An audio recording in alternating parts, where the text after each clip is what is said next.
မြတ်စွာဘုရားရဲ့သာသနာတော်မှာဘုခုနှစ်ဆင့်ပြတ်သက်ကြောင်းကြီးများတက်ကြောင်းကြီးများဆိုတဲ့အဲ့လိုကြောင်းကြီးဒီဟောကြောင့်မြောက်ပိုင်းအနုရာဓမှာဆိုရင်တော့ဒုဒ္ဒကမဏိမင်းကြီးတို့စောက်လှူတာလောဟပါတာဒကျောင်းဆောင်ကြီးတစ်ဆောင်လုံးလုံးကိုကြီးတွေနဲ့ဆောက်ကြီးပြတ်သက်ကြောင်းဒီလိုရှိတယ်နောက်ဝေသာလီမှာလေးစပီတော့ဆောက်ချမဟာဝနဆိုတဲ့တောအုပ်ကြီးတဲ့ကုတာဂါရအထွတ်တွေတဲ့နော်ဘုံတွေပြတ်သက်အချွန်တွေနဲ့ဆောက်ချဘေကြီးဘေဘိသာရကတော့မြတ်စွာဘုရားပထမဆုံးသူ့ရဲ့ရာဇကျော်ကိုရောက်တဲ့အခါမှာပဲဝေလုဝနဝါရောကြီးထဲမှာရှိနေတဲ့မင်းကွန်းအစရှိတဲ့အဆောက်အဦကြီးတွေအကုန်လုံးကျောင်းပုံစံပြောင်းပြီးတော့မြတ်စွာဘုရားဥယျာဉ်အယံနဲ့တကွလှူခဲ့တာအဲ့တော့သာသနာတော်ရဲ့သမိုင်းတစ်လျောက်လုံးကိုပရိသတ်ရဲ့အကျမ်းပြင်းမှန်းပြီးတော့လှမ်းကြည့်လို့သုံးသပ်လိုက်ဒီလိုအဆောက်အဦတွေလှူကြတာအဲ့ဒါလေးတွေကိုခြုံပြီးတော့ဒီလုံးနဲ့ပြောရတယ်အာဝါသဒါနသမိန်ဒိနေသဗ္ဗဒါနံဒိဏမေဝဟောတိမဟာရာဇသမုဒ္ဒိနဩမင်းမြတ်အာဝါသဒါနသမိန်အာဝါသဒါနကိုဒိနေပေးကြလူကြသည်ရှိသောသဗ္ဗဒါနမျိုးသည်ဒိဏမေဝပေးလူရရောက်သည်ဟောတိဖြစ်တယ်အဝါဒဒါနကိုပေးခြင်းလှူခြင်းဟာသဗ္ဗဒါနဖြစ်တယ်ဒီကနေ့သာသနာဟိတကာရီသင်သူသင်သားတွေအလုံးမှတ်သွားဖို့သဗ္ဗဒါနအလုံးမှတ်တာဘာစလုံးပြောလိုက်လဲအလုံးစုံအကုန်လှူပြီးသားဖြစ်သွားပြီတဲ့အသက်ရှင်ခြင်းလို့တစ်မျိုးအနာကင်းခြင်းလို့တစ်မျိုးရုပ်ကောင်းခြင်းလို့ခွန်အားကောင်းခြင်းလို့တစ်မျိုးဉာဏ်ကောင်းခြင်းလို့တစ်မျိုးလို့ညခြင်းနဲ့အကျိုးတစ်မျိုးကိုကြည့်ပြီးတော့အလှတစ်မျိုးစီလုပ်ဖို့ကိုမလိုတော့အကျိုး၅ပါးမြော်6ပါးမြော်9ပါးမြော်အလုံးသောအကျိုးတရားတွေကိုဒီအာဝါဒဆိုတာကလာပြီးတော့နေရဘာမလို့ရှိရင်လည်းပဲလားပညာနဲ့ဘာသာပြန်ရင်တော့အရေးကလေးရတာလေးလုတ်ပေးလဲလို့ရှိရင်ဒါအဝါဒဒါနအနေဆုံးနံပိသစ်ပင်လေးတွေစီဆိုင်ကျောင်းဝင်းခြံဝင်းဘုရားဝင်းတစောင်းဝင်းမှာသစ်ပင်လေးတွေစီဆိုင်အရေးရတဲ့ပင်လေးတွေဒါအဝါဒဒါနလမ်းဘေးမှာသောမဟုတ်ခရီးရှိသွားတဲ့နန်းကြီးတစ်ခုနော်ဇေယခလေးစာနေပူကျဲခြုံပုတ်သောနဲ့လူတွေမျိုးတွေသုံးတန်မှာဇေယခလေးစာဒါပါအာဝါဒဒါနနေပူရင်ခိုလို့ရတယ်မိုးရွာရင်ခိုလို့ရပင်မနဲ့ခရီးသွားရတာပင်မနဲ့ခရီးပန်းသူတို့ရဲ့ပါနဲ့အပန်းဖြေးရအရေးကလေးတစ်ခုခုမမဒုံတန်းစင်လာဟာရှေ့ဟောင်းတော်တော်ကောင်းတဲ့စနစ်တစ်ခုခရီးရှိသွားတဲ့ပုဂ္ဂိုလ်တွေအတွက်လမ်းဘေးမှာဇာကလေးတွေဆောက်ထူကြအာသစ်ပင်လေးတွေစိုက်ထားကြဒါတွေအကုန်လုံးသိကြုံပြီးတော့မှတ်ရမယ်ဘောဂရဆင့်ပြတ်သက်ကြီးတွေမှမဟုတ်ဘူးတဲ့မိမိတို့ရဲ့စွမ်းအားရှိသလားပြိဿအရေးရပြီးလူတကာခိုလဲရပန်းပြေးသွားအောင်အနွမ်းပြေးသွားအောင်ခရီးပန်းလာသူကိုလှမ်းကြိုမဲ့သိရိတ်ကလေးများနော်ခရီးနွမ်းလာတဲ့ပန်းလာတဲ့လူကိုလှမ်းကြိုမဲ့ဇေယကလေးတစ်စောင်းကလေးများအဲ့ဒါတွေကိုပရိသတ်ရဲ့အစာပေးမှခေါ်တဲ့အာဝါဒဒါနဘာပါလဲ အာဝါဒဒါနသမိန်ဒိဋ္ဌိသဗ္ဗဒါနဒိဋ္ဌမေဝဟောတိအာဝါဒဒါနသမိန်အာဝါဒဒါနဆိုတဲ့အရေးရတဲ့ဟောဒီအစာဝလူသစ်ပင်လူကြောင်းလူဒိဋ္ဌိပိကြလူကြသည်ရှိသောသဗ္ဗဒါနလုံးစုံသောလူဒါနမျိုးသည်ဒိဏမေဝပိလူယရောက်သည်သာလင်ဟောတိဖြစ်တော်တယ်လို့သတ္တနလူတော်ဆရာဘုရားရှင်ကိုရောမြတ်တိဝေါဇကရုဏာရှိရှုဟောပြတော်မူခဲ့ပါပေသတည်း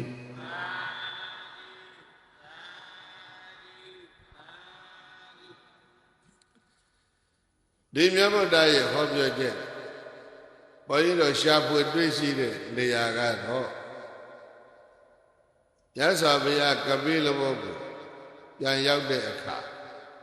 ရောက်တဲ့အခါတည်းတော့အများကြီးနေမှာပါခမည်းတော်ဘုရားသုဒ္ဓရဏဘိကြီးရတ္တဘုတ်ပေါ့လို့ထီးပြအောင်မှာမြင့်မြတ်တဲ့စာတွေရှင်လျက်ပရိနိဗ္ဗာန်ပြုတယ်ထူးထူးဆန်းဆန်းဘယင်တွေကနော်မြင့်မြတ်တဲ့စာ၅ပါးရှင်လျက်နဲ့ရာတာဖြစ်လို့ပရိနိဗ္ဗာန်ဆန္ဒဘုရားရဲ့ဗတ်ခမည်းတော်တရားဘယင်တွေတော့မျိုးမျိုးပဲဥမာပြဗေမိတာရတို့ဆိုကြည့်လိုက်ပြိဿရဲ့သာလက်ကြံလို့ကွယ်လွန်ရှာတယ်သူရတာသရုမာရိနတ်ပြည်ပဲရကောသလဘယင်နော်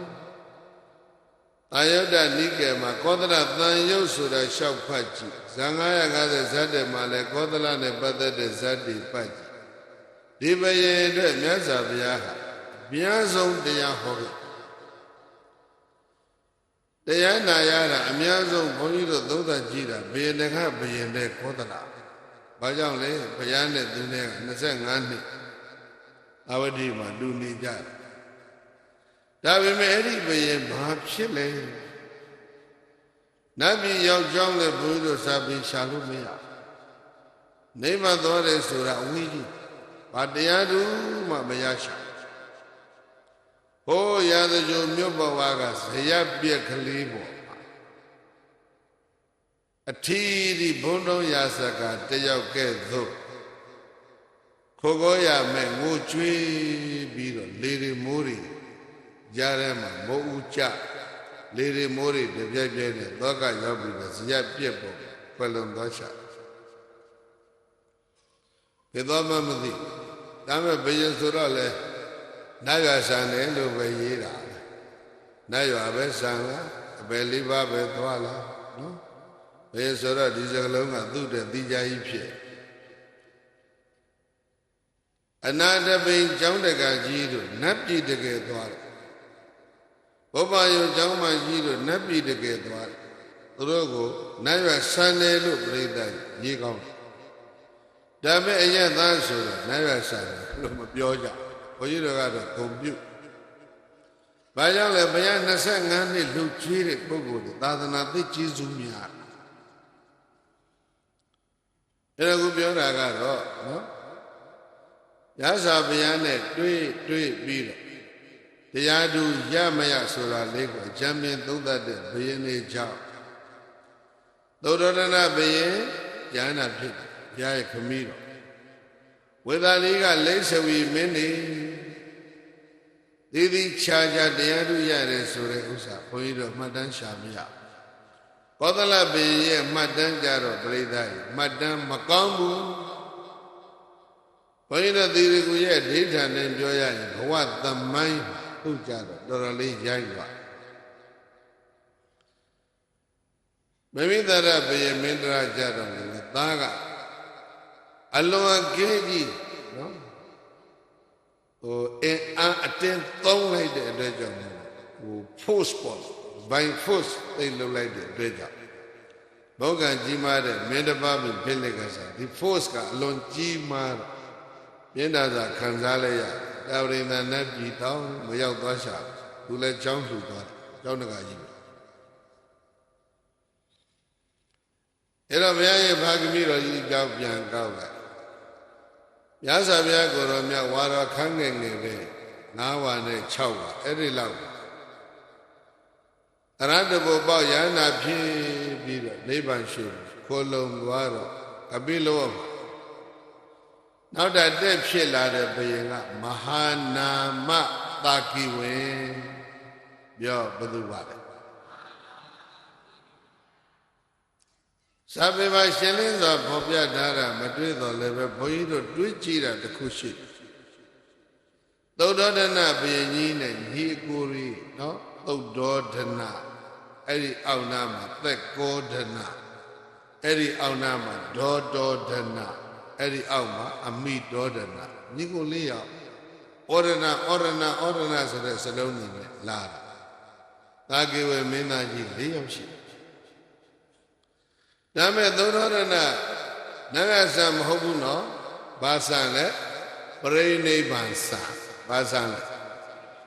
ပရိနိဗ္ဗာန်ဆံတော့ဘယင်တက်ဖြစ်တာဟာညီတော်တွေကသက်ကောရဏဒေါတောရဏအမိဒေါရဏတို့ဘယင်တက်မဖြစ်ဘယ်သူဖြစ်လာမဟာနာမအဲ့ဒါဘယ်လိုဖြစ်သွားလဲမသိဘူးเนาะကြော်တက်သွားတာလားဘယ်လိုလဲတခုခုပါမဟာနာမသာကိဝေမဟာနာသာကိဝေလက်ထက်မှာကပိလဝမအေးချမ်းဘာကြောင့်မအေးချမ်းလဲဆိုမဟာနာသာကိဝေဟာဘယင်သာဖြစ်နေတယ်သစ္စာရိတ္တတော်ညက်ကျော်မလေးတရားကိုခြေတော်တင်မိရာကစပြီးကျော်မလေးသားဖွာသားဖွာတဲ့ပြောမှာစသမီးဖွာတယ်လို့ပြော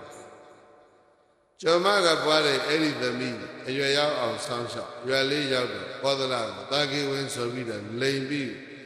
မင်းသမီးဆက်တာမင်းသမီးမဟုတ်ဘူးမင်းသမီးတဝက်ကျွန်တဝက်ဖြစ်ကောသလဘုရင်ကလည်းပဲဟဲ့လားညာကသိထိုင်းထုံထိုင်းအဲ့ဒါသာကိဝေမင်းသမီးတော့ငါတော့မိဖုရားရပြီဆိုပြောလုံးလို့တခါတည်းဥစီပုံမတ်တဲ့ပင့်ခွန်သွားအဲ့ဒီကမွေးလာတာကဝိရဒုပဝိရဒုပကသိတတ်တဲ့အရွယ်လေးရောက်ရင်သာကိဝေနေကယုံမှငါအဖေကိုလိန်ပြီးတော့မင်းသမီးမဟုတ်ပဲနဲ့မင်းသမီးဆက်တယ်ဆိုပြီးတိုက်တက်ပြီးတော့တိုက်ခိုက်ခြေမှုံဖြစ်စည်းတာရသော်ဘုရားရဲ့ခမည်းတော်နိုင်ငံတော်ကြီးသက်ကနိုင်ငံတော်ကြီးမြို့တော်ကကပိလဝတ္ထုဟိုဘက်ကကောလိယတိုင်းရဲ့မြို့တော်ဒေဝတာအကုန်ပျက်စီးတယ်ဝိရဒုပတိုက်ခိုက်ခြေမှုံ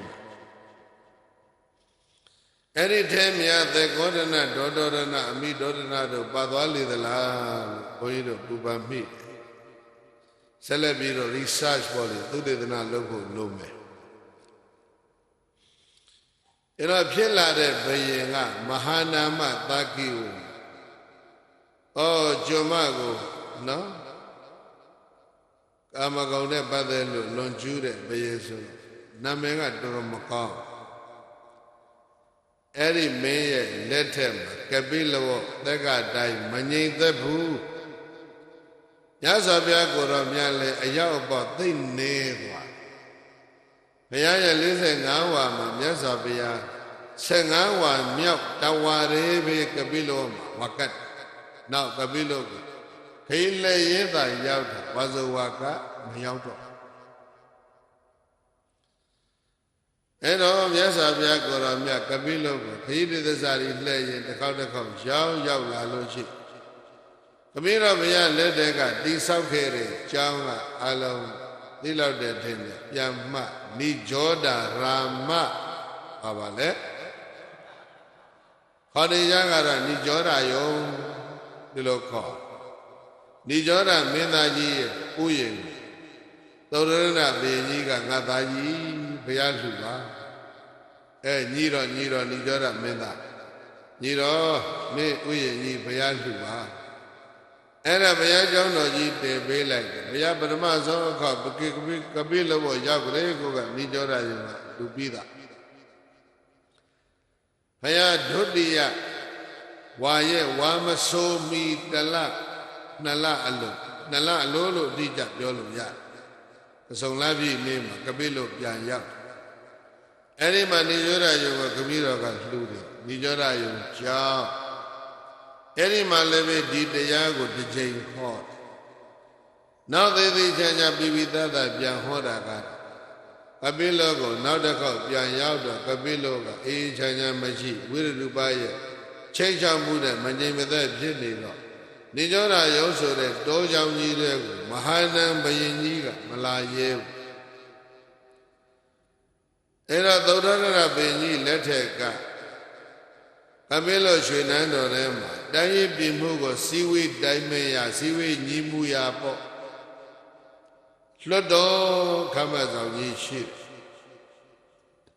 အဲ့ဒီသုဒ္ဓရဏဘယင်လက်ထက်ကလွတ်တော်ခမတ်ဆောင်ကြီးကိုမဟာနံဘယင်ကဘာလုပ်လဲဆိုကျောင်းအသွင်ပြောင်းဒါလေးပြောချင်တာပါဒုဒုဆဆနော်လွတ်တော်ကြီးကိုဘာလုပ်တာလဲအေးကျောင်းသည်ပြောင်းတော့ပြိဿကြီးမြို့ရဲရောက်မနေဘူးလားမြို့ရဲနတ်တော်ရဲလည်းဖြစ်ချင်းဖြစ်မယ်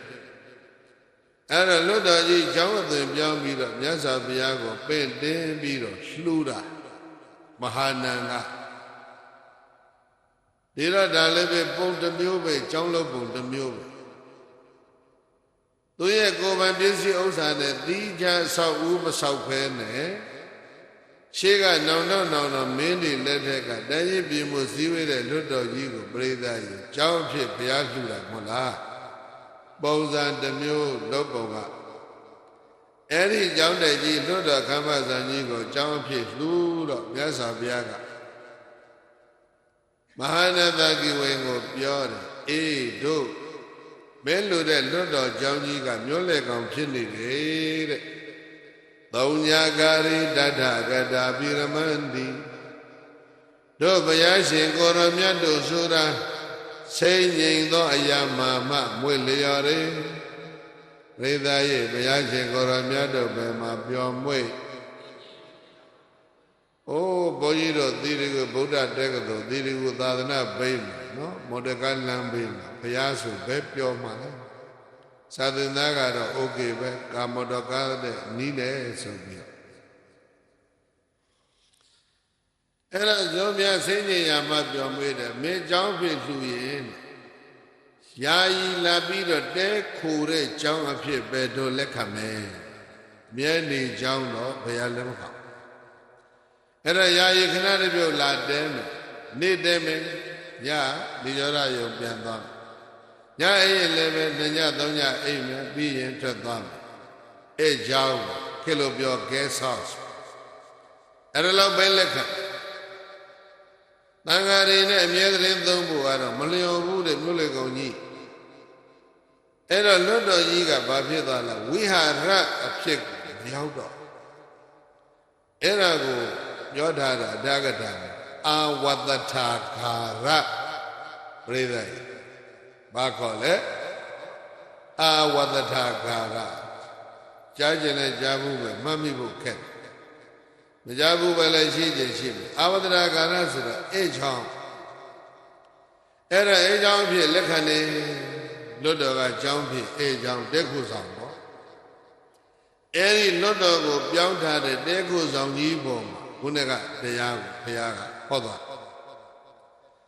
အာဝါသဒါနသမိန်ဒိဏိသဗ္ဗဒါနဒိဏမေဝဟောတိမဟာရာဇသမုဒ္ဒိနဩမင်းမြတ်အာဝါသဒါနသမိန်အာဝါသဒါနဆိုတဲ့အရှိရတဲ့အဆောင်ဝလူကို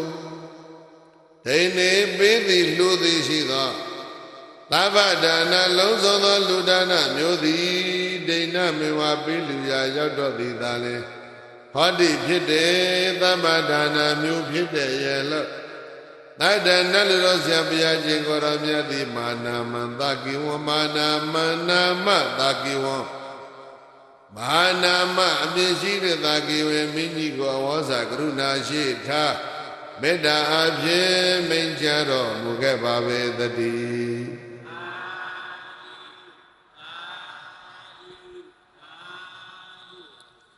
မဟာနန္ဒကိဝေလှူတဲ့သောတာခမ်းမဆောင်ကြီးကိုကျောင်းအသွင်ပြောင်းပြီးတော့လှူတဲ့အာဝတ္တကာရအဲကျောင်းတော်ကြီးလှူတော့ကဒီစကားမိတ်သွားတာ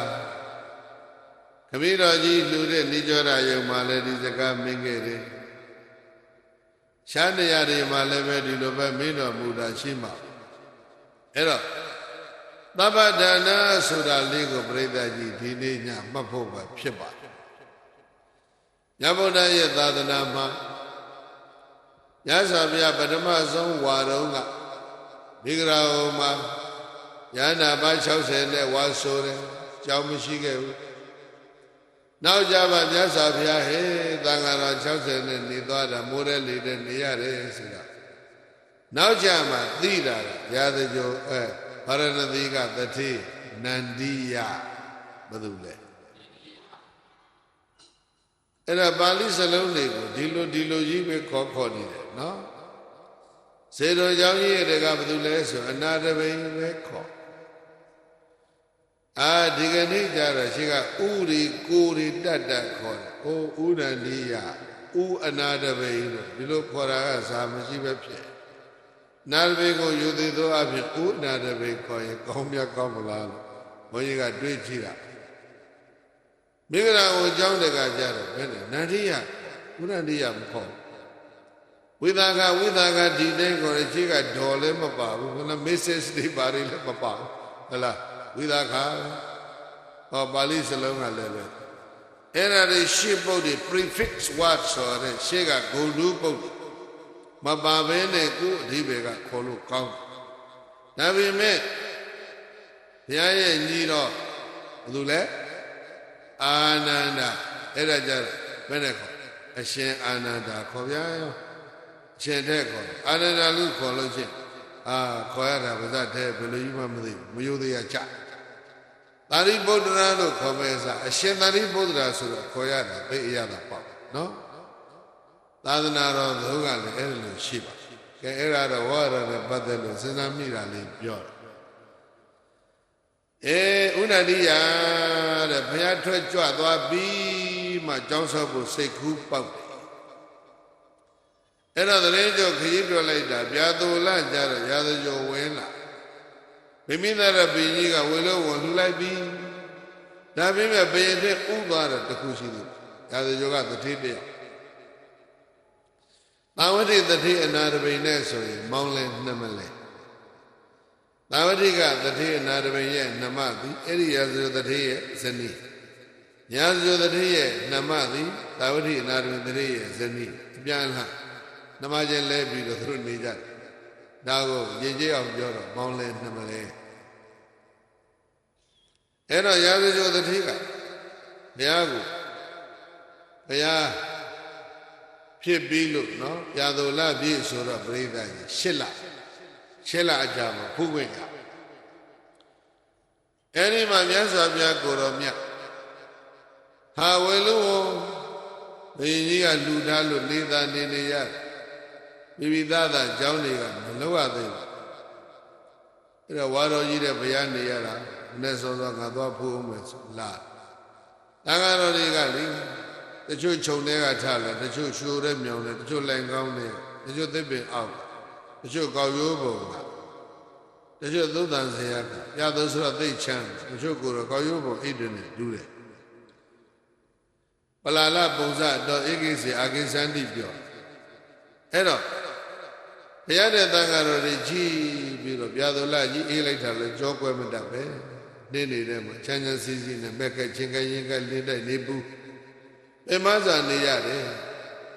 အကြောင်းလေးတွေဆောက်လူအောင်မယ်စိတ်ကူးပေါက်တာကဘယင်းထက်စောတယ်အဲ့ဒီတည်းကစောနတ်ပြည်ကျိုးနိဗ္ဗာန်ကျိုးကိုဒီတည်းမမြင်ဘူးမမျောဘူးတန်ဃာတွေတောတဲ့တောင်နဲ့နေရတာဆင်းရဲလို့တဏှာရဲဆိုတာလေးနဲ့ကြောင်းဆောက်ခြင်းစိတ်ပေါက်တာအဲ့တော့ဒါနရဲ့အစအဲ့ဒီမှာတော့ကရုဏာဖြစ်အဲ့ဒါနဲ့ရာဇကျော်တတိကသံဃာတော်တွေလျှောက်သံဃာတော်တွေကဘုရားလျှောက်မြတ်စွာဘုရားကချက်ချင်းခွင့်ပြုတယ်အနုဇာနာမိဘိကဝေပင်စလေနာနိဝိဟာရောအတ္တယောဂပါဒတောဟမိယံကုဟာယဟန်တို့ကြောင်းကားမျိုးကိုငါဘုရားစတင်၍ခွင့်ပြုမယ်ဝိဟာရောခေါင်ရောလေးဘက်ထိုးပြီးတော့လေးဘက်မိုးတဲ့ကြောင်း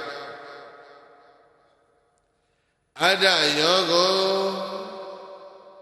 တဝက်ပဲမိုးမယ်ဆိုရင်နှစ်ဖက်မိုးကိုထတဝက်ခွဲရင်တစ်ဖက်မိုးကြောင်း ဘာသာတော်ဘုံ90ဘုံ50ဘုံ90ပေါက်တဲ့ပြတ်သားကြောင့်ဟမိယံတိုက်ကတုံးကြောင့်4000တိုက်ဂူဟာသဘာဝလှိုင်ကူထွင်းပေါက်တဲ့လူထွင်းပေါက်တဲ့လှိုင်ကူဆိုတဲ့ဂူကြောင့်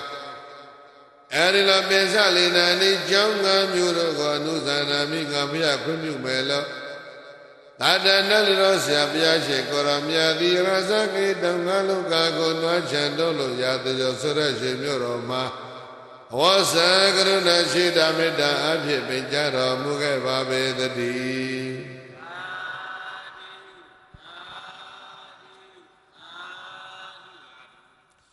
ဘုရားပြည့်ပြည့်ရှိလာကြ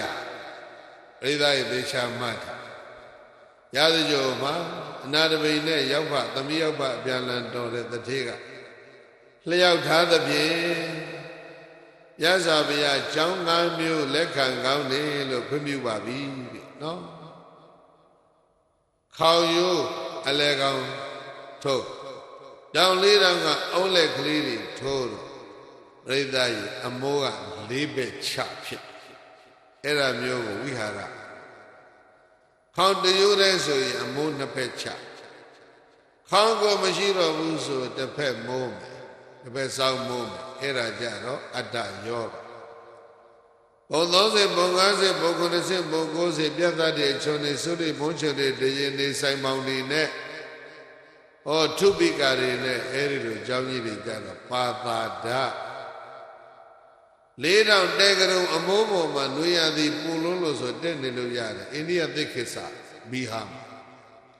4000တဲကရုံကြောင့်ဒါကိုဟမိယရပလက်ကိုမောက်ကိုမောက်လိုက်ရင်ဟမိကဒီလိုခေါ်လို့ရတယ်2မျိုးခေါ်ဟမိယတော့မဟုတ်ရင်ဟမိက4000ဟမိကဘုရားစီရီတချို့နော်သို့သဖြင့်ဒီကိုကျွန်းကဘုရားတွေအောက်ကဘုရားကြီးပိုင်းပြီးတော့ထောင်ထားသလိုတာမြာသည်ခါလေကပိုင်းပြီးတော့မှောက်ထားသလိုဒုံအလုံးကြီးတွေပေါ်မှာ4000တက်ကလေးတွေတင်ထားတာဒီကိုဘုရားတွေတွေ့လိုက်စကိုင်းလည်းစိတ်များရှင်ဘုရားရှိဘုန်းကြီးတို့ဒီလိုဗုဒ္ဓတက္ကသိုလ်မှာတော်တော်များများရှိအဲ့တော့4000တက်ကလေးပေါ်ကတင်ထားတယ်အဲ့ဒါဟမိယသို့မဟုတ်ရင်ဟမိကာပကံမှာလည်းအများရှိပြတ်သားကြောင်းရဲ့ဂူကြောင်းရဲ့နော်ဂူကလည်းသဘာဝလှိုင်ကူနေပြအောင်ပြင်းသောမလို့ရှိရင်တမင်ထွင်းဖောက်ပြီးတော့လှိုင်ကူကြောင်းလို့ကြောင်း5မျိုးဝိဟာရောအတယောဂပါသာတော်ဟမိယံကုဟာဘုရားပြည့်ပြီးရှင်းဝါကြရာဇကြိုမှာကြောင်းစတယ်လို့ဒါမှတ်ကြ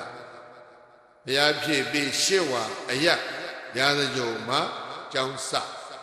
ဘဒုစလှူလဲလို့အနာရဝိဤရောက်ဖတော်သောအထိနောက်ဒုတိယလှူတာကဘေကြီးဘေမိတာရရဲ့ဝေလုံးဝင်ချောင်းတိုင်းအဲ့ဒီနောက်ကြတော့အိုးအနာရဝိကလည်းရသကြိုလားငါရောက်ဖဘုရားနဲ့တန်ခါဆွတ်ကတ်တယ်ဗာများလဲတို့တို့ချုံလဲတော့ချောင်းလှူတာမြတ်စွာဘုရားတရားနာသောတာပန်တည်သွားပြီးတော့မြတ်စွာဘုရားကိုပြည့်သွားတယ်သာဝတိလည်းကြွားခဲ့ပါဦးအဲ့ဒီမှာအနာတပိနဲ့သာဝတိကျောင်းဆောင်ပြည့်တယ်နောက်ကြတော့ဟိုရာဇကြိုတပတ်လည်မှာကျောင်းတိုင်ပေါင်း18ခုရှိအိန္ဒိယပြည်ကြီးမှာဒီကနေ့ပြိဿကြီးဘီဟာနေဆိုတာကြားတယ်နော်ပြောပါနဲ့ဘီဟာဝါကိုကလားကဗဖတ်ဗမာလိုပိုင်းရင်ဝိဟာရနေအဓိပ္ပာယ်ရဝိဟာရကနေဝိဟာလို့ဖြစ်သွားတယ်ဝိဟာရဆိုတာနဲ့သိတဲ့လူတော်များတယ်ဒီစလုံးကဘာသာပြန်ရင်ဘာပြည့်ကျောင်းတွေကျောင်းတဲ့အပေါ်ဆုံးနေမြေကြီးကိုခေါ်ဘိဟာနေနော်မြတ်စွာဘုရားလက်ထက်ကလည်းကျောင်းပေါ်ဆုံးဟာဒီနေပဲဗုဒ္ဓဘာသာကျောင်းရောဂျိန်းကျောင်းရောဟိန္ဒူကျောင်းရောအကုန်ပေါ်သီရိဓမ္မအသောကလက်ထက်ကြတော့သိသိတာပေါ့ဗျာကျောင်းတွေ7400တောင်ဆောက်ပြစ်တာအဲ့ဒီမှာအများဆုံးအဲကြောင့်ဒီနယ်ကိုဘီဟာဒီလိုခေါ်ကျောင်းတွေအဲ့တော့ဘုန်းကြီးတို့တက္ကသိုလ်နဲ့စေနာလေးနည်းနည်းပြောရမယ်ဆိုလို့ရှိရင် အဲ့ဒီကျောင်းတွေအများကြီးတွေကနေပြီးတော့နာလန္ဒဆိုတဲ့မြို့ရာဇယကနေအနောက်မြောက်နားမှာပြိဿကြီး15 ကီလိုမီတာလောက်ပဲရှိနာလန္ဒမြို့အဲ့ဒီနာလန္ဒဆိုတဲ့မြို့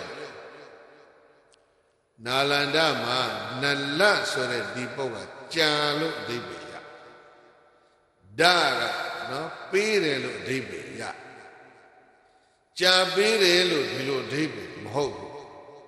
နလဆိုတဲ့ပုတ်ကိုဘာသာပြန်ကြာဆိုတာဟာတကယ်ကြာကိုဆိုလိုတာမဟုတ်ဘူးတဲ့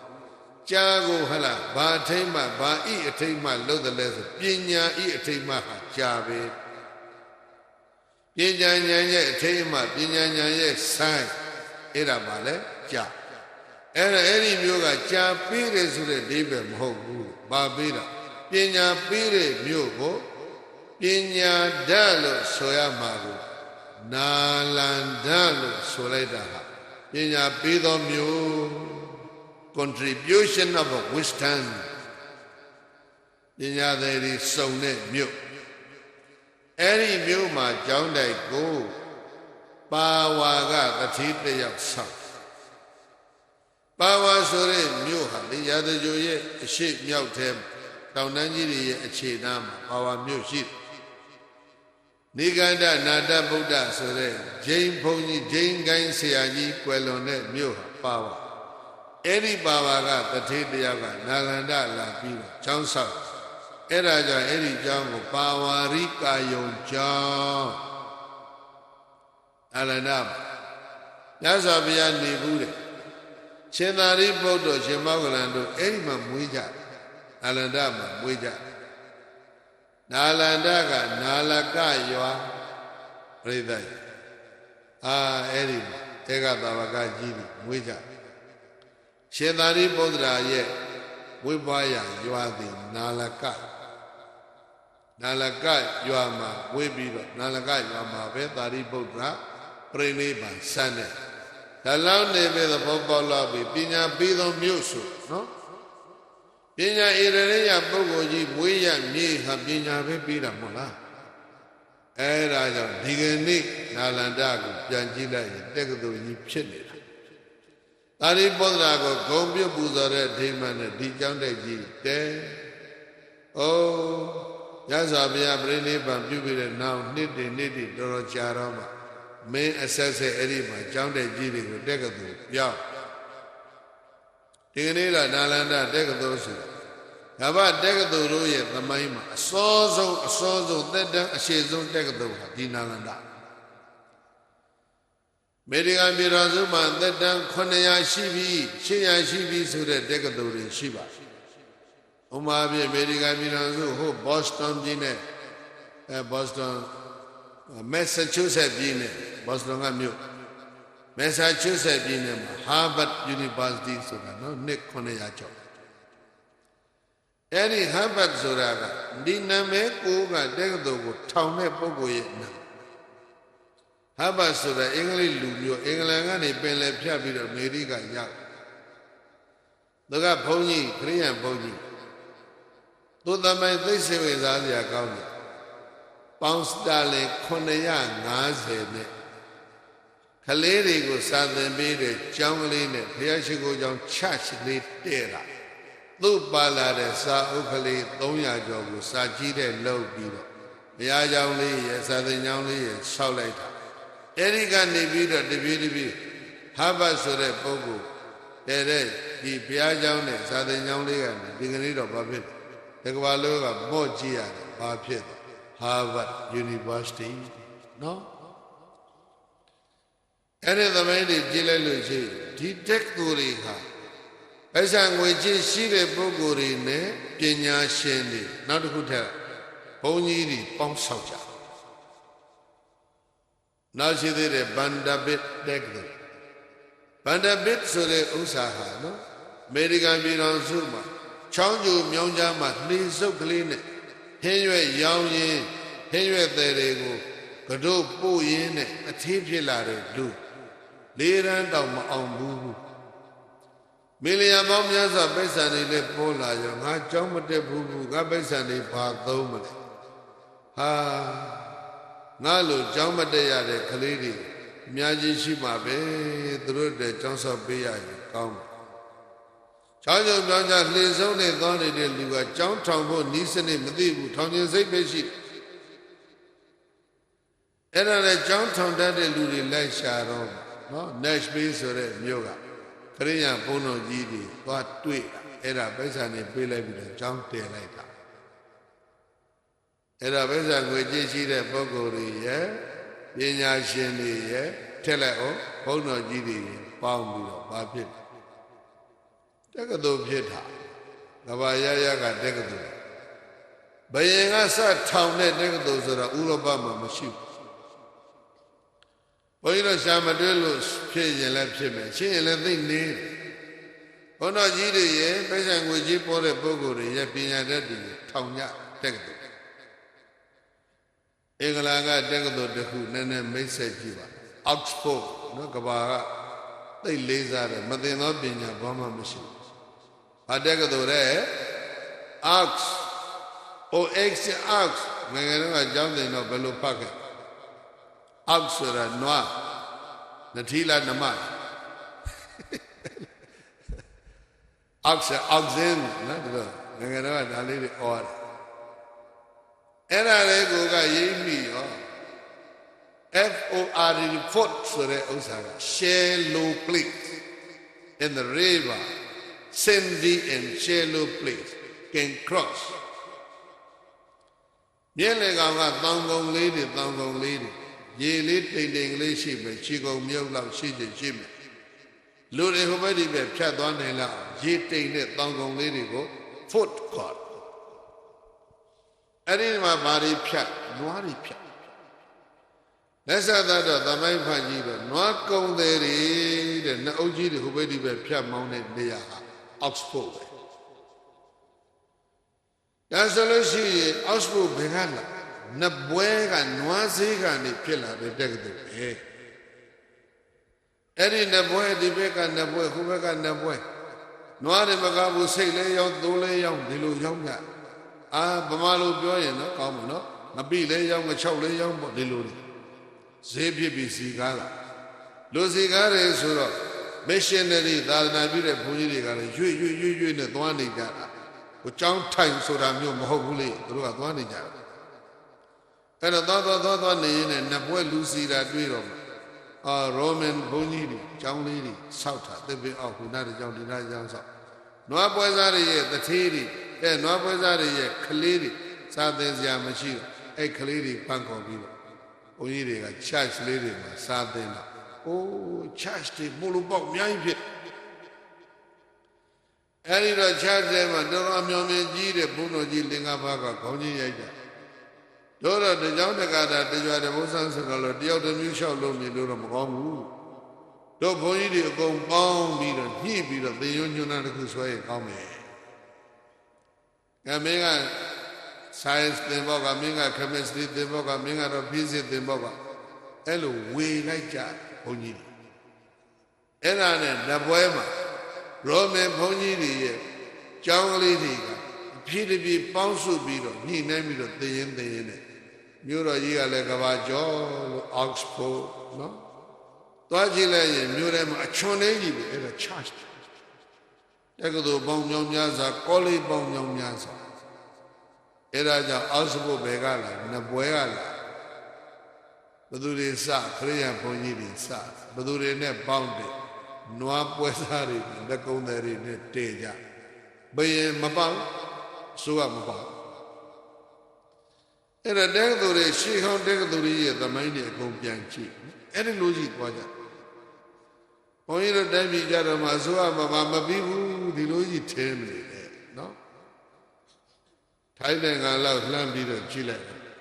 မဟာချူလာလောင်ကွန်းဆိုဘယင်အဲ့ဒါကြတော့ဘယင်တည်သွားတယ်နော်မဟာမကုတ်ဒါဘယင်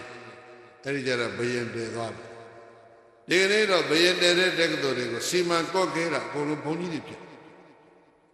မဟာချူလာလောင်ကွန်းတက္ကသိုလ်ဘာမှမချုပ်နော်ဘုန်းတော်ကြီး ဒေါက်တာဖရဓမ္မဂောစာချမ်းဆိုဘုန်းကြီးတို့ရဲ့လုပ်ဖို့ကဲမိတ်ဆွေဘာမကုတ် University ဆိုတာနော်သူလည်းပဲဘုန်းတော်ကြီးပဲအဲ့တော့တက္ကသိုလ်များအကြောင်းနည်းနည်းပါးပါးပြိဿကြီးမိတ်ဆက်ဒီကနေ့ဘုန်းကြီးတို့သာသနာဟိတကာရီအသင်းကသေရီဗုဒ္ဓတက္ကသိုလ်အလှူဆိုလို့ကျောင်းသမိုင်းအချမ်းပြင်းလေးမိတ်ဆက်တယ်တက္ကသိုလ်များသမိုင်းအချမ်းပြင်းလေးမိတ်ဆက်ဒါပြောပြတို့လူပဲရောက်လဲဘာဖြစ်မှာပြိဿကြီးမှန်ကြည့်ကြည်နိုးစရာဖြစ်မှာနော်နာလန္ဒာဟာဒီကနေ့သွားကြည့်တန်ဃာတော်ကြီးခဲအဆက်ဆက်နာလန္ဒတက္ကသိုလ်ကြီးစစ်ပေးစစ်တာကြောင့်လားနော်စစ်ပေးစစ်တာကြောင့်လို့ပဲပြောမှာပါအိန္ဒိယပြည်ကြီးတပြည်လုံးဘုန်းကြီးတို့အများကြီးခောက်ခောက်ခါခါရောက်ဘူးလားနန်းတော်ဟောင်းကြီးများဆိုတာကိုသွားကြည့်လိုက်လို့ရှိတယ်လေဟိန္ဒူနန်းတော်ဟောင်းမတွေ့အကောင်လုံးမွတ်စလင်နန်းတော်ဟောင်းကြီးအိန္ဒိယပြည်ကြီးရဲ့အနေထားကိုခန့်မှန်းကြည့်ဖို့အဲ့တော့အိန္ဒိယပြည်ကြီးဟောအနောက်ဘက်တူရကီတို့နော်အာဖဂန်တို့ပါကစ္စတန်တို့ဘက်ကမွတ်စလင်စစ်တပ်တွေအကြီးကျယ်ဝင်ကြတာပဲအဲ့တော့နာလန္ဒတက္ကသိုလ်ကြီးရဲ့ပျက်စီးမှုဟာအဲ့ဒီတပ်မွတ်စလင်တပ်တွေဝင်ပြီးတော့ပျက်စီးပြီးရှုပ်သွားအဲ့ဒါကိုအင်္ဂလိပ်ခေတ်ရောက်တဲ့အခါကျတော့ဘီဟာနယ်သားကဘုန်းတော်ကြီးပဲပါမဟာကသပပဲဘီဟာအိန္ဒိယဘုန်းတော်ကြီးသူကပြန်တိဆောက်အိန္ဒိယနိုင်ငံတော်ရဲ့ပထမဆုံးသောသမတကြီးရာဂျင်ဒရာပရာဆတ်လို့ဒီလိုခေါ်တဲ့တဲ့နော်နာမည်ဘုန်းကြီးပြောတော့မှားရင်ပြင်ညဘုန်းကြီးအဲ့လိုလေးမှတ်မိသူကနေပြီးတော့ငွေကြီးအကြီးကျယ်ထောက်ပံ့လို့နာလန္ဒတက္ကသိုလ်ပြန်ဖြစ်ဒီကနေ့တော့နာလန္ဒတက္ကသိုလ်သိပြီးတော့အင်အားကောင်းသွားဘုန်းကြီးရဲ့မိတ်ဆွေကြီးဒေါက်တာရာဘိန္ဒရာပန့်သူကနေဒါရိုက်တာလိုက်ပြီးတော့တက္ကသိုလ်ကို promote လုပ်တယ်အဲ့တော့ကမ္ဘာတက္ကသိုလ်များရဲ့သမိုင်းချမ်းမြင်လေးနော်ဘုန်းတော်ကြီးတွေရဲ့ပညာရှိတွေရဲ့ပြီးတော့ဝေကြီးတတ်နိုင်တဲ့ပုဂ္ဂိုလ်တွေရဲ့ပေါင်းလို့ဟာဗတ်ဘာလို့ဖြစ်လာခဲ့တယ်ဗန္ဒာပစ်တို့ဒီလိုဖြစ်ခဲ့တယ်ဒါအမေရိကအင်္ဂလန်မှာအောက်စဖို့ဆိုလို့ရှိရင်နဘွဲနော်ရိုမင်ဘုန်းကြီးတွေလှဲ့လေသွားလာတရားဟောသာသနာပြုရင်းနဲ့ဘာဖြစ်ခဲ့လဲ Oxford University ဖြစ်ခဲ့ပူပါတယ်အိန္ဒိယပြည်နာလန္ဒတက္ကသိုလ်ကတော့ဘုရားလက်ထက်ပါဝါမြို့ကတထေးပါဝါရိကယုံကျောင်းတက်ကြီးဆောက်တာကစပြီးဘာဖြစ်ခဲ့လဲနာလန္ဒတက္ကသိုလ်ဖြစ်လာခဲ့တာရှိပါအဲ့တော့မြတ်စွာဘုရားသတင်းသွင်းတော်မူခဲ့တဲ့နေရာပေါင်း30နဲ့မြေကြီးပေါ်မှာ12နေရာသာဝတိသာဘာထည့်ရင်73နေရာအဲ့ဒါ12နေရာသောမြေပြင်ပေါ်ကနေရာတွေမှာလဲမြောင်များစွာသောကျောင်းတက်တွေတည်ကြတယ်ရာဇဂိုတပတ်လည်မှာတင်မဲ့ကျောင်းတက်ပေါင်းဘယ်လောက်လဲ18ခုရှိခဲ့မှုပါတယ်သို့တော့တစ်ခုသတိပြုကျောင်းတကာကြီးပြောလိုက်လို့ရှိရင်အနာတပိန်ဆိုတန်တန်အကုန်လုံးခေါင်းထဲမှာပေါ်တယ်နော်ဇောတိကအထေးကြီးလို့နာမည်ပြောလိုက်ဇောတိကဇတိလာမင်းတကအာကဝလိယပုံနာသတိငါးဦးလေအဲ့တော့ကျောင်းတကာကြီးလို့ဆိုလိုက်ရင်ပရိသတ်ကဇောတိကဟိဆိုတဲ့ခေါင်းနဲ့မလောက်ကျောင်းတကာကြီးပြောလိုက်ရင်ဘယ်လိုလားအနာတပိန်ကျောင်းမကြီးပြောလိုက်ဝေးသာဇောတိကကျောင်းတကာကြီးဇတိလာမင်းတကကာကဝလိယကျောင်းတကာကြီးပြိဿခေါင်းထဲမှာမပေါ်ဘူးမဟုတ်လားတထေးနာမည်ပဲရှိတယ်ကျောင်းတကာနာမည်မတွင်သွားကြဘူးပြိဿအဲ့ဒါကြောင့်သမိုင်းပြိဿမှတ်တမ်းတင်ကောင်းအောင်အားလုံးဆောင်ရွက်ကြနော်ကံအားညာအားကောင်းလို့ရထားတဲ့ပစ္စည်းတွေဘလောက်ပဲတောင်းလို့ပုံနေစေကမှအသုံးမတတ်ရင်သမိုင်းမှာမှတ်တမ်းတင်မခံကြအနာရိတို့ကတော့အသုံးတက်တဲ့အတွက်ကြောင့်ဧကသမယံဘဂဝသဝတိယံဝိဟရတိစေတဝါနေနာထပိဏိကသအာရမေကလေးတွေကတော့အနာသဘင်ဆိုရင်တို့ရွာဦးကျောင်းကနောက်တစ်ခါကြီးလို့ဒီလိုထင်မိတာအဲ့တော့အသုံးပြုမှန်ဖို့လိုတယ်တဲ့မိမိတို့ကံအညာဝိရိယနဲ့ရထားတဲ့ပစ္စည်းတွေ တိုင်းပြည်နဲ့သာသနာမှာနော်အကျိုးရှိတဲ့နေရာမှာအကျိုးရှိမှတ်တမ်းတယ်ကောင်းအောင်အသုံးချဖို့ဒါကိုဘုန်းကြီးတို့တိုက်တွန်းဘာနာပိသုံးသားရကြည့်လေနော်ဟာဘသုံးသားရကြည့်လေအင်္ဂလန်ကနေအမေရိကရောက်တော့ပေါင်စတာလင်950ပဲပါဒါပေမဲ့ဒီကနေ့တော့ Harvard University အဲ့ဒါနဲ့စအဲ့ဒါကြသာသနာဟိတကာရီအာမငယ်နဲ့နောက်နှစ်ပေါင်းများများကျန်တဲ့သာသနာသမိုင်းတစ်လျောက်မှတ်တမ်းတင်ကြံအောင်တိုင်းပြည်ရဲ့လူမျိုးကျိုးရှိအောင်ပစ္စည်းတွေကိုအသုံးချဖို့ဒါတိုက်တွန်းပါကဲဒီတော့ခုနကကပိလောပြန်ကြည့်လိုက်နော်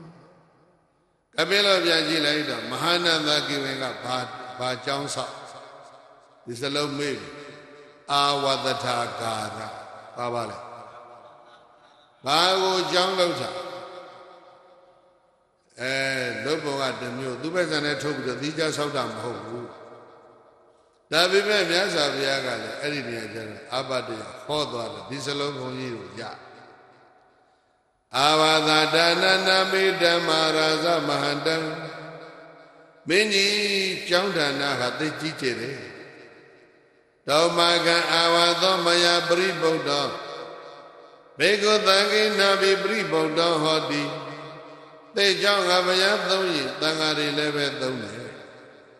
မယာသာဘေကုသံကိနာသာပရိဗုဒ္ဓဓမ္မယရဏိနာဘိပရိဗုဒ္ဓောဟောတိငါဘုရားရဲ့တန်ဃာသုံးရင်အဲ့ဒီပေါ်မှာဓမ္မယရဏရောက်ပြီဘုရားနဲ့တန်ဃာရောက်ရင်ဘာရောက်အဲ့ဒါဆိုရင်တိဟိယရဏေဟိဗုဒ္ဓဓမ္မသံဃာဆိုတဲ့ယရဏမြတ်သုံးစုတို့သည်ပရိဗုဒ္ဓယေဝသုံးဆောင်ရာရောက်တော်သည်သံလဟောတိဖြစ်တယ်ရဲ့လောဓာတဘောကောင်းစွာမသွေမှတ်ထိုက်ပါပေကောင်းသတည်း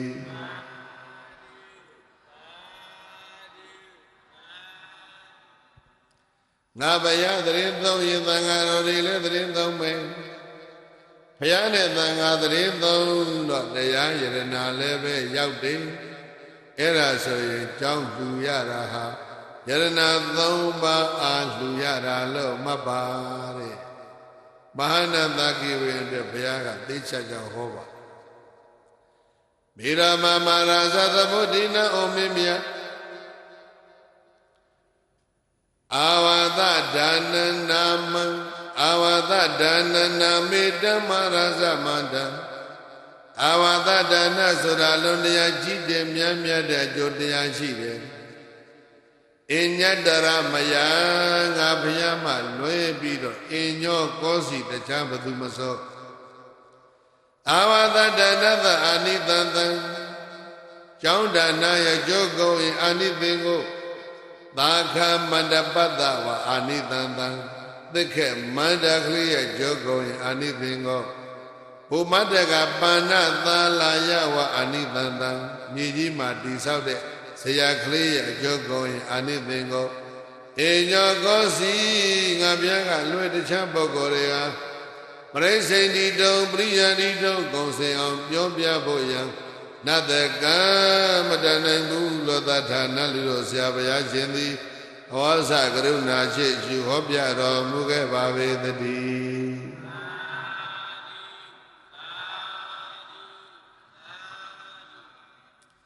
သေရမိုးကြောင်ကလေးသက်ခက်နဲ့ဆောက်တတ်တဲ့မန္တကလေးမြေကြီးပေါ်မှာပဲတိုင်လေးတွေထောင်းပြီးတော့အမိုးလေးမိုးထားအဲ့ဒီလိုသားလာပေါ့အရိတ်ကလေးအဲ့ဒီလိုအဆောက်အဦလေးများရဲ့အကျိုးကို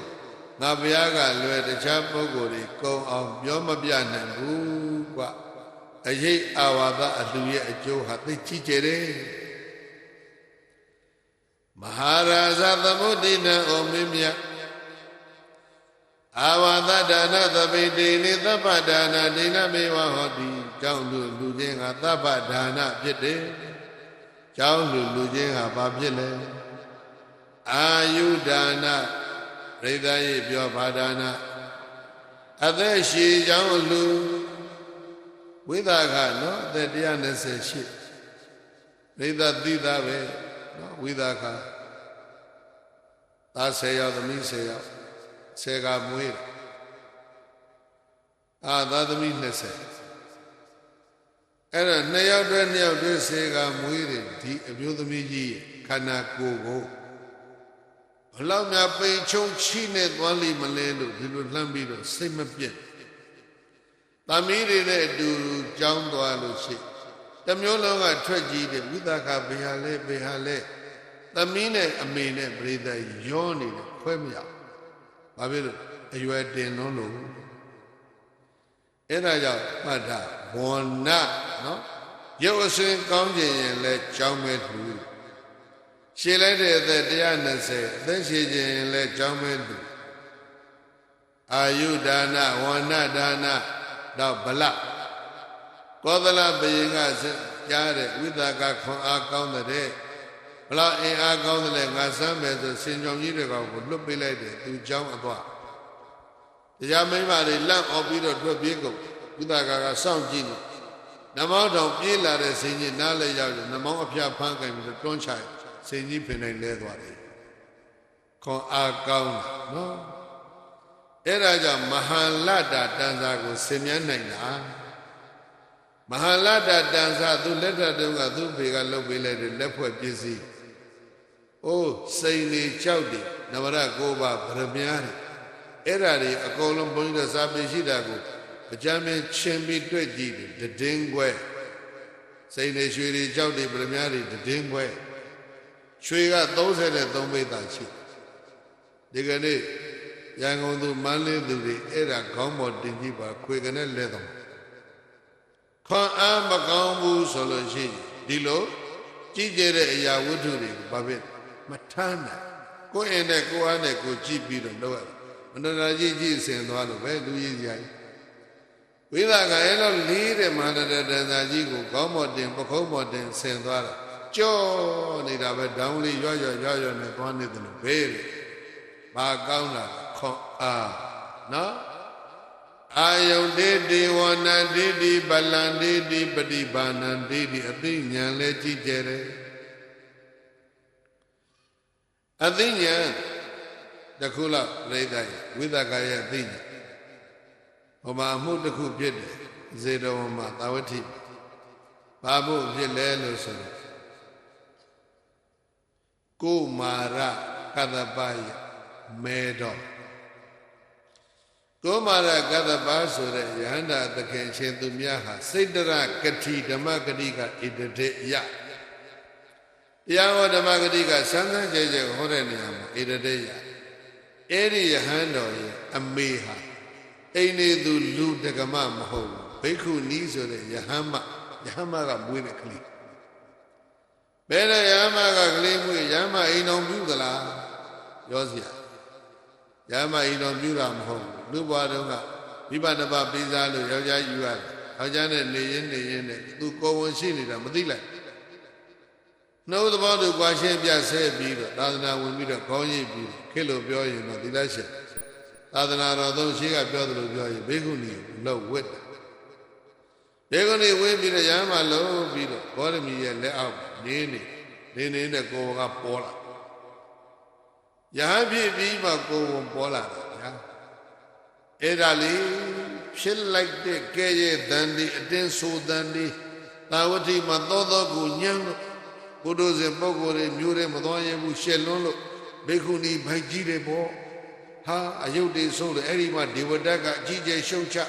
ဖြက်စီးမယ်ပုတ်ခတ်မယ်တခါတည်းမလုံးမယ်ညာလုံးမယ်ဒေဝတတ်တို့အုပ်စုကစัจ jin မဲ့ဒိဋ္ဌိကင်းကလည်းကြီးကျယ်ဆွဲအချမ်းကကျိုးနဲ့အမှုကြီးကြီးကျယ်ပေါ်လာအဲ့ဒါကဝိသကာကိုဥက္ကဋ္ဌခန့်ပြီးတော့ခုံရုံးဖွဲ့ဘုရားကစစ်ဆေးစီတယ်တဲ့နော်အဲ့ဒါစစ်ဆေးတော့အမှုမှန်ကပေါ်လာယဟန်ဝေမမေတုံမိဝဲလို့ရတဲ့ကိုယ်ဝန်မဟုတ်ဘူးလူဘဝတုန်းကပါလာတဲ့ဒီကိုယ်ဝန်ဒီလူဘမှာမပေါ်ဘဲနဲ့ယဟန်ဘဝကြပေါ်တာညာဝတ်တဲ့အချိန်မှာဒါတွေကိုအသေးစိတ်မစစ်ဆေးလိုက်ဝိသကဒါကိုအသေးစိတ်ကလေးအမျိုးသမီးတို့ရဲ့ကိစ္စဓမ္မတာတွေနော်အဲ့ဒါဝိသကစီစစ်ပြီးတော့အဲ့ဒီဖြတ်ထုံးဆုံးဖြတ်ခြင်းကိုဘုရားစီတင်ပြဥပါလိကတဆင်ဘုရားစီတင်ပြပြင်မရှိဘူးဘုရားလည်းပြတ်သားတာအဲ့ဒါဖြက်စီးပြီးတော့အဲ့ဒါလူကိုမလဲစေရဘူးဒီတိုင်းထား တော်ခက်တဲ့ဆုံးဖြတ်နော်ဝိနည်းစရာဒါဝိသခလောက်သွားတော့မလဲစရာဘူးဒီတိဋ္ဌဘုရားလည်းခွင့်ပြုဒါဘိက္ခုနီမှာဘာဖြစ်လဲနောက်တော့ကလေးမွေးတာပေါ့အဲ့ဒီမွေးလာတဲ့အဲ့ဒီကလေးလေးကိုကတ္တဗလို့နာမည်ပေးပြီးဘုရားကဆောကပြန်လာတဲ့မုံလေးတွေပြောသီးလေးတွေကတ္တဗလေးပေးလိုက်ပါကတ္တဗလေးပေးလိုက်ဒီလိုမွေးလာသာသနာ့မှာအံ့ဩစရာတာရှိအဲ့ဒီကိစ္စရဲ့အကြီးအကဲစီရင်ဆုံးဖြတ်တဲ့ဖြတ်ထုံးကိုဝိသကလုပ်တာအဲ့ဒါကြောင့်အာယုန်ဒီအသက်ကိုလည်းပေးမယ်ဝဏ္ဏတိတိရုပ်ဆင်းကိုလည်းပေးမယ်ပလံတိတိခွန်အားကိုလည်းပေးမယ်ပြီးတော့ဗာလဲဟိပฏิဘာဏံတိတိအသိဉာဏ်ကိုလည်းပဲပေးစီပေးတယ်ဗေဒနာကကျောင်းဒါနကအာယုဒါနဝဏဒါနပလဒါနဒုက္ခဒါနထက်လိုက်အောင်ပေါ့အာရောကြဒါနဘာဒါနလဲချမ်းမာရေးကောင်းခြင်းလည်းကြောင်းမဲ့လူတဲ့အကျိုး6မျိုးကိုတပေါင်းနဲ့ပေးတဲ့ဒီအလှကိုခေါ်သဗ္ဗဒါနမျိုးဘာဒါနမျိုးလဲမဟာရာဇသမုဒိနာအိုမင်းမြတ်အာဝါသဒါနသမိန်ကျောင်းဒါနကိုဒိန်နေပေးသည့်လူသည်ရှိသောသဗ္ဗဒါနအာယုဒါနဝဏ္ဏဒါနပလဒါနအာရောကြဒါနဒုက္ခဒါနပฏิဘာဏဒါနဆိုတဲ့ကျိုး6မျိုးတွင်နဲ့ပေးနေတဲ့အတွက်ကြောင့်သဗ္ဗဒါနမျိုးခေါ်ရတယ်ရဲ့လားသဒ္ဌာနလူတို့ဆရာဘုရားရှင်ကိုရောမြတ်သည်ဝေါစာကရုဏာရှိထ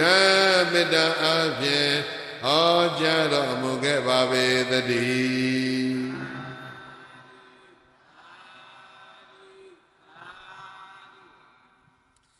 နာတကဝိဟာရဒါနသံဃသယေကဗုဒ္ဓနာဝဏိတံမဟာရာဇသမုဒ္ဒိနာဩမင်းမြတ်သံဃတသံဃာအားဧသာယေဘာအားသံဃာအားဘာလူလဲကျောင်းလူလဲဒီနေရာလေးမှာသံဃာအားဘာလူလဲကျောင်းကအလှပစ္စည်းအဲ့ဒီကြောင့်လက်ခံတာကသံဃာလက်ခံတဲ့ပုဂ္ဂိုလ်ကိုအားလို့သုံးဟုတ်လားလက်ခံသူကိုအားဆိုတဲ့ဝိပဿနာဗမာစာကြီးရနော်ပေးတဲ့ပစ္စည်းကိုကိုလို့ကံပုတ်နဲ့ရေးရကျောင်းကိုတန်ခါအားလူတွေ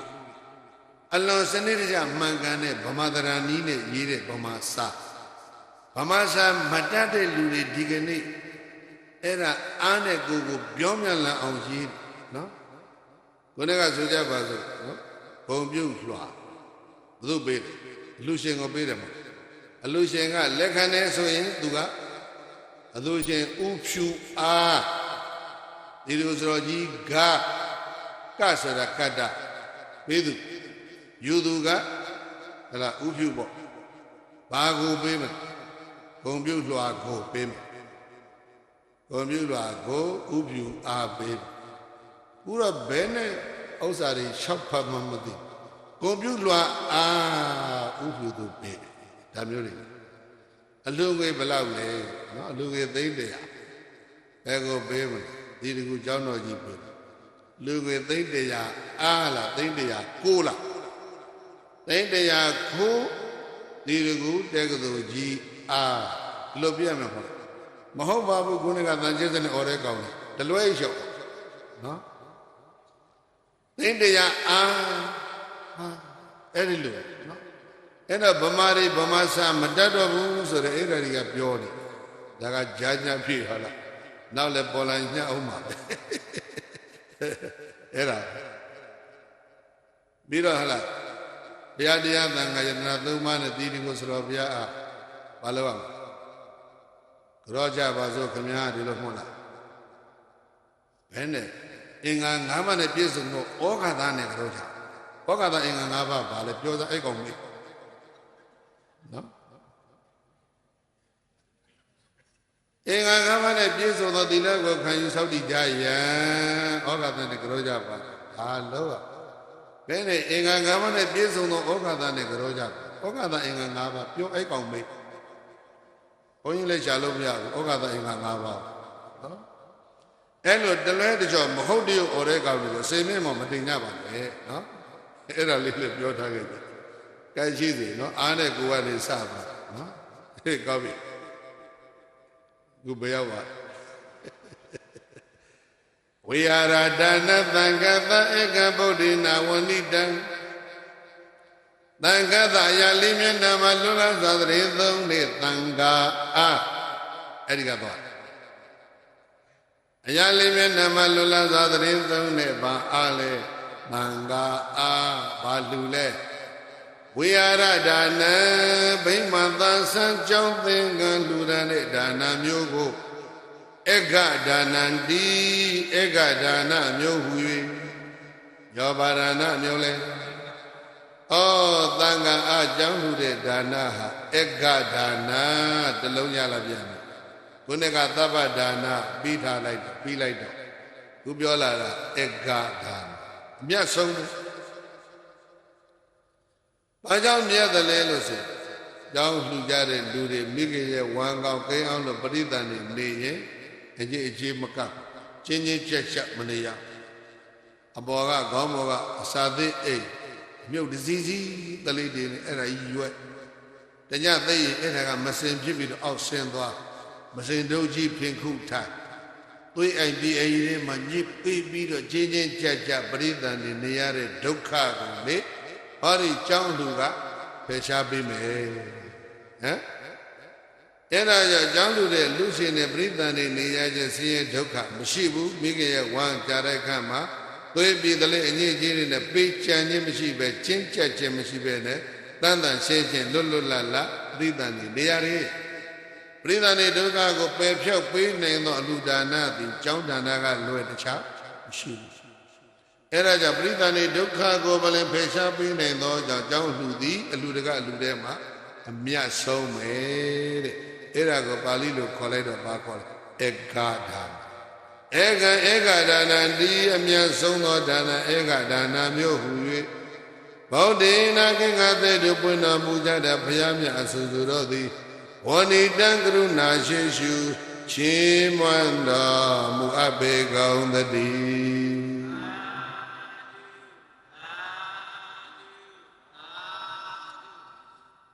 ကျောင်းအလှူသည်သဗ္ဗဒါနာအကျိုး6မျိုးတစ်ပြိုင်တည်းပေးလို့သဗ္ဗဒါနာကျောင်းအလှူသည်ပရိသတ်နေနေခြင်းဆင်းရဲဒုက္ခကိုဝလင်းပယ်ဖြောင်းနိုင်လို့ဧကဒါနာကိုင်အလုံးအပြဝေးပြီးတော့ကာဏတရားလိုက်စို့ဣဒာမေပေါညံဘောရိညာဏတပစ္စယဟောတုအရှင်ဘုရားญาတိတော်တို့ဤကောင်းမှုသည်သစ္စာလေးတန်တရားမှန်ကိုပိုင်းခြားထင်တယ်သိမြင်နိုင်သောဘောရိညာဤအထာဝပဖြစ်ပါစေတည်းဤကောင်းမှုကုသိုလ်ဖို့ကို30ဘုံရှင်လီကုန်သောနတ်လူပြမတတ္တဝါပေါင်းတို့အားအညီအမျှဝေငှပါကောင်း၏ထိုထိုများစွာတတ္တဝါတို့သည်ဤကောင်းမှုကိုကြားသိကြ၍အမျှရ၍ဝမ်းသာကြသည်ချမ်းသာကြသည်ဖြစ်ပါစေသောမြတ်